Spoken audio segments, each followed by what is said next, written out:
I was driving home from the day hospital when my attention was drawn towards the dark clouds on the Helderberg Mountains.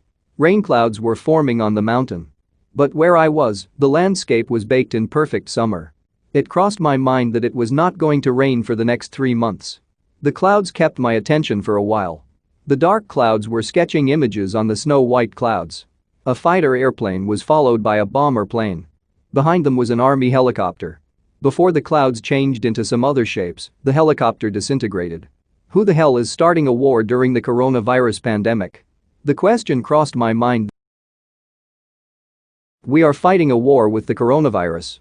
When President Trump of the USA realized that he is very wrong about the pandemic, he began name-calling the coronavirus. China virus, Kung Fu virus and others are some of his favorites.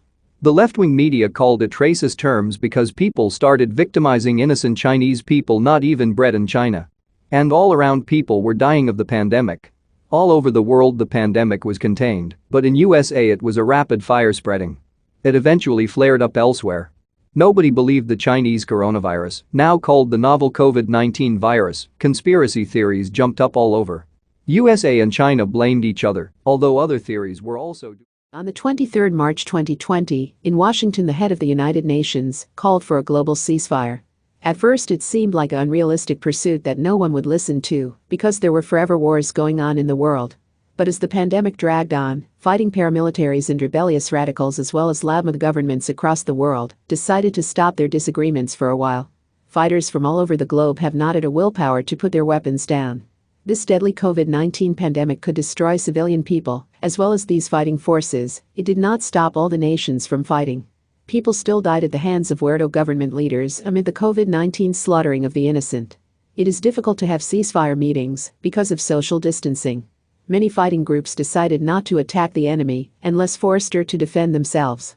According to the news media like USA Today, the UN Secretary-General Antonio Guterres held a virtual press conference on the 3rd April 2020 at the UN headquarters in New York. He asked disagreeing forces to lay down their weapons and to allow war-torn countries to fight the coronavirus pandemic. According to the newspaper, Guterres said, "The worst is yet to come." People said he talked about war-stricken countries. It included countries like Syria, Libya and Yemen. COVID-19 was visiting every country of the world. Ultimately, the COVID-19 virus will turn up in the virus-free nations. No one will be left out. The only fight that should take. It is said that the French President Emmanuel Macron has also supported the break-in-fighting plan. The UN spokespersons said that many countries and armed groups decided to lay down weapons and help fight the pandemic. Many rebel groups heeded the call and agreed to the ceasefire. The Houthis, backed by Iran, has not signed the agreement in April. In Yemen, the Saudi Arabia-led alliance agreed to temporary ceasefire. And Syrians were prepared to end the warfare. I must say, it is easy to say things, but keeping your word is another thing. The problem with the people in the wars is their different situations. People fighting from the jungle or desert is at a disadvantage because they are far away from a city and healthcare or food. Many are not too willing to stop fighting the governments they want to knock over. I'm sure many fighters and government leaders are tired and are looking for a way out of this predicament. This pandemic gives them a chance to be civil and leave the war for a while or longer. There are places where fighting still takes place because the virus has not affected them yet. I think the virus must still come and visit them. The media say fighting is still taking place in Libya and Ukraine. As the disease come nearer, they will eventually stop. This COVID-19 disease work on many levels, killing and breaking down the economy.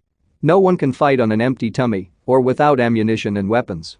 The USA Post also mentioned that COVID-19 came for a visit on the USA and French aircraft carriers.